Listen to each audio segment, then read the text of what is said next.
Alors, nous allons aborder maintenant le dernier point des conditions de la relance, c'est-à-dire l'environnement. Nous pensons que, outre les circonstances favorables créées par la fin de la crise politique et l'amélioration de la gouvernance, les réformes en cours qui touchent le cadre organisationnel, réglementaire et institutionnel du secteur garantiront la bonne mise en œuvre du PNA. Au plan institutionnel, l'essentiel des réformes seront orientées vers le renforcement de l'administration agricole. Je vous donne un chiffre. Aujourd'hui, l'administration agricole, nous ne disposons au niveau du ministère de l'Agriculture, secteur central et décentralisé, que de 1151 agents pour encadrer des millions de producteurs. Au ministère de l'Économie et des Finances, ils sont à 9000 agents. Donc, il nous faut renforcer l'administration agricole en termes de revue diagnostique des missions de celle-ci pour une allocation proportionnelle des moyens humains, matériels et financiers. Ainsi, pour ne pas vous ennuyer avec des détails, un certain nombre de services centraux, notamment la DOPA, chez nous la DOPA c'est la direction des organisations professionnelles agricoles, seront renforcés. La direction du foncier rural et du cadastre rural sera renforcée. La direction des productions et des végétaux de la qualité et de la croissance ceux de la qualité seront renforcés, pour ne citer que ces directions. Alors, en ce qui concerne les services déconcentrés, ils seront dotés d'effectifs adéquats, bénéficieront du minimum indispensable à l'accomplissement de leur mission et feront l'objet d'évaluations et de suivi plus rapprochés par l'administration centrale. En ce qui concerne notre coopération agricole, au-delà de la recherche de financement, nous mettrons l'accent sur les pays qui ont des expériences réussies dans des domaines bien précis du secteur agricole et ceux qui constituent pour nous de potentiels débouchés. Enfin, nous avons un certain nombre d'institutions au niveau du secteur. Je vais citer l'INFPA, le DG n'est pas là, mais vous avez le CNRA, l'ANADER, le FIRCA, ainsi de suite.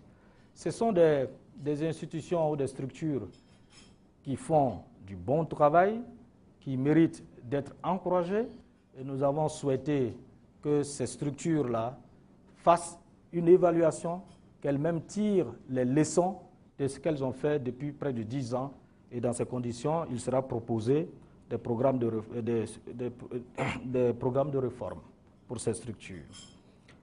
Alors, concernant l'INFPA, il sera restructuré dans le cadre de la réforme du système national de formation agricole, impliquant la formation universitaire et privée, la formation pratique, la formation continue des cadres de l'administration agricole et la formation rurale.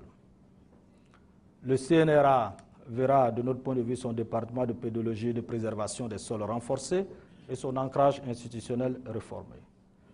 Le cadre institutionnel de la gestion foncière sera renforcé à terme, ainsi que celui du développement durable de la riziculture. On va en venir peut-être dans le détail, et le DG de l'ONDR est là. C'est une structure importante qui a besoin d'être accompagnée.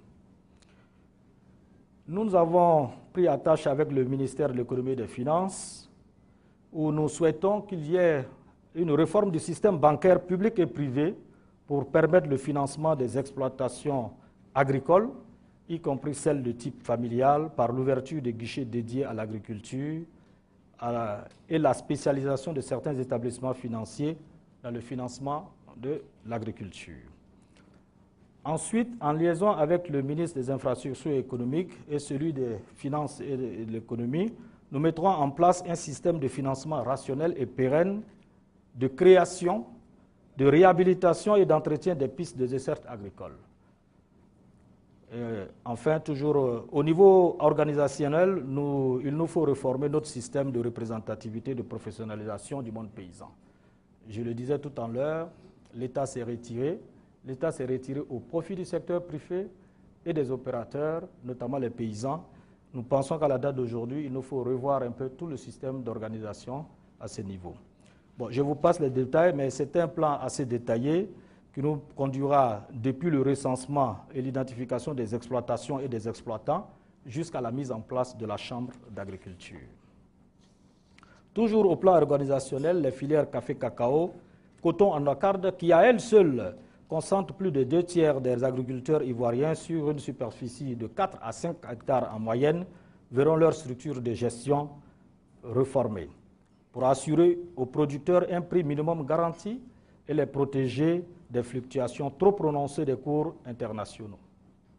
Aussi, la réforme permettra-t-elle, par un système de mise à marché adéquat, de vendre les productions au meilleur prix et réservera au moins 50% du prix CAF aux paysans. Ces réformes verront le renforcement du rôle de l'État en fonction du niveau d'organisation et de professionnalisation des dites filières. Toujours au niveau organisationnel, l'élaboration d'une stratégie de communication agricole qui permettra d'améliorer le dialogue dans le secteur entre les producteurs et tous les autres membres de la chaîne des valeurs et aidera à la vulgarisation des bonnes pratiques agricoles et contribuera à la promotion de nos produits agricoles.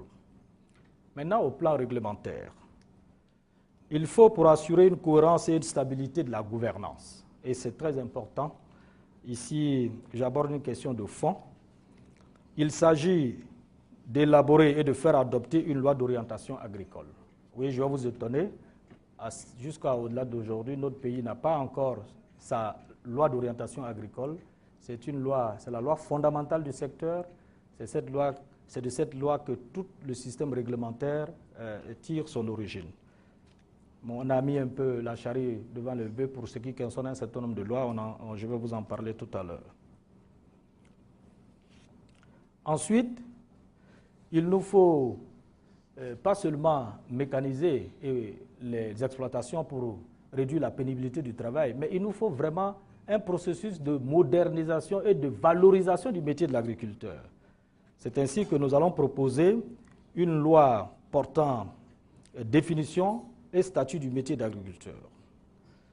Il nous faut aussi un texte qui va réglementer et encadrer les interventions des projets publics et privés ainsi que celles des ONG sur le terrain. Moi, en tant que ministre de l'Agriculture, je suis incapable de vous dire quels sont ceux qui interviennent aujourd'hui sur le terrain. Ce n'est pas acceptable.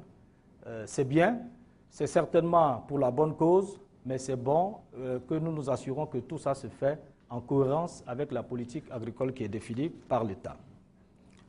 L'une des plus importantes mesures que nous proposerons pour l'adoption vise à interdire les exportations à l'état brut des produits agricoles qui n'ont pas vocation à être consommés ou utilisés en l'état. Monsieur le ministre, vous comprendrez pourquoi je disais tout à l'heure, vous aurez tout mon soutien en ce qui concerne l'exportation des bois en grumes. Cette mesure, dont l'objet est de rattraper notre retard dans la transformation de nos produits agricoles, interviendra dans un délai, bien sûr, à fixer, filière par filière, de manière concertée et participative. Enfin, au niveau réglementaire, nous travaillons également à un projet de loi portant réglementation du recours aux OGM et à la bioénergie dans le secteur agricole, à l'issue d'une étude technique avec le concours d'expertise nationale et internationale. C'est un sujet que nous avons abordé lors d'une mission au Brésil, comme ils ont une expérience en la matière, pour ne pas que tout ça se fait au détriment des orientations de notre système de production agricole. Je veux dire, il ne faut pas mettre en conflit ces énergies vertes avec la sécurité alimentaire. Donc il nous faut cadrer tout ça dans un texte réglementaire. Mesdames et messieurs, j'arrive au terme de mon exposé et je voudrais vous dire que le but ultime que nous poursuivons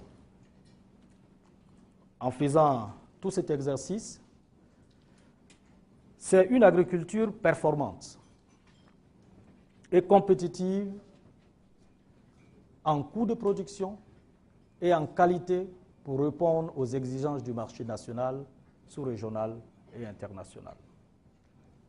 C'est une agriculture rentable pour les producteurs, mécanisée avec une bonne maîtrise de l'eau et capable de procurer aux producteurs des revenus substantiels et durables. C'est une agriculture maîtrisée par des producteurs formés, organisés et jouant pleinement leur rôle auprès de l'État dans les orientations de développement. C'est une agriculture organisée en filière, maîtrisant l'ensemble de la chaîne des valeurs, jusqu'à la transformation. Une agriculture qui s'inscrit enfin dans un développement durable et soucieux de la préservation de l'environnement.